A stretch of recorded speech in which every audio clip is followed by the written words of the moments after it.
So here's a quick video on some shapes.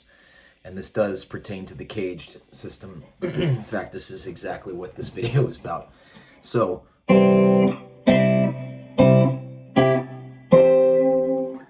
there's 5 shapes. The cage system is kind of it's based on these 5 shapes, caged, and it's literally in the spelling of the word CAGED. The way that I learned this before I knew what caged was, like when I was a kid, it's like if I played an A chord here, just like that, make sure you can identify the connective tissue. Like, the next shape after A is a G because it does move in that order. C, A, and then G is the next shape. So this is like the connective tissue, if you will, of the G shape for A. Now, why is this stuff important? It's important because it helps you to conceptualize your cowboy open chords, moving them up the neck. And then you can sort of get more of a lay of the land and some more fretboard geography. So if I play this A chord, just know that these fretted notes down here are going to become like the triad of the next shape. Does that make sense? And then for the next one after the G shape, it's an E shape. So this would be the connective tissue there. Like that's where your sort of your benchmark is there. So now I move up and I have this E shape. The next one is the D shape after the E shape. It's a little tricky to see, but again, if you just sort of go back to this stuff here, like if you play a D chord,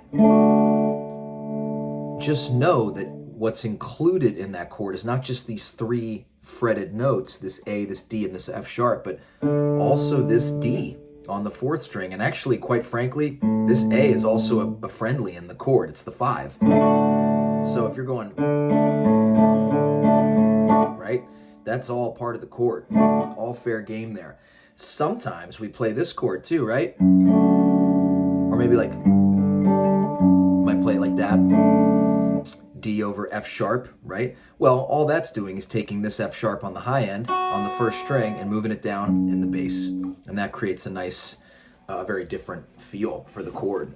And it's kind of amazing how it sounds like a totally different chord, even though it really is just a D chord. It's all just triads at the end of the day. So conceptualize that. What's happening here is I've got this open D, then this A, then this D, and then this F sharp. So we're kind of like this, right? If I didn't, if I had to fret this note, it'd look something like this. And it's become more easy for me to play that over the years. I don't think about it so much, but I realize how that could probably be a big pain in the butt for someone who's kind of getting started with this stuff. So, learn how to play that chord. Like, learn how to get there.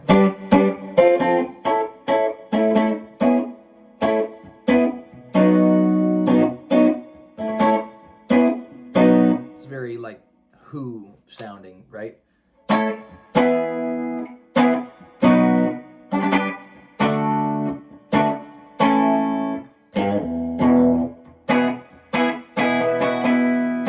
So, adapt that to your... get that in a place you can think of it. So what were we doing? A. So we had A shape, A, G shape, A, E shape, and then we get this or this. Just imagine that your first finger's a capo, right? Right? That's Here Comes the Sun. But also conceptualize that, okay, I'm moving this 3rd to the bottom, and you have this chord. And these chords are really great, they're just great inversion chords. Like if I'm playing,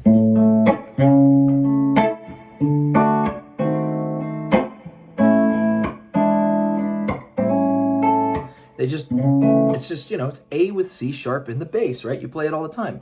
It's a Hendrix chord. It's just different when we're playing it not on strings, 5, 4, and 3. Like if I'm playing, you don't have to think about that chord if you studied Jimi Hendrix at all. Right? D over F sharp, right?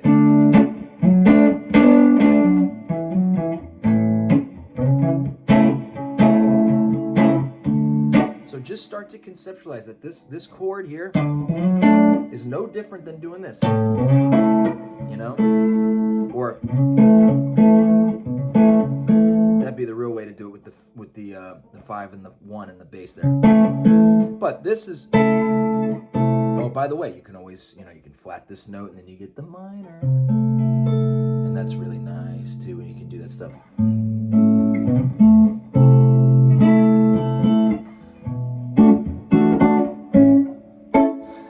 So, just food for thought on the guitar. And, this is under the heads of people that have been playing for years and years and years. But if you're kind of new and you're just getting into the guitar, practice this CAGED stuff. It's really helpful in, making sense of the fretboard. I thought it was when I was a kid. And, also if you study, if you get this book ever, by the way, get this book, have this book. This is like something I tell every student to get. If you look in that book, this shape is all over the place. Like,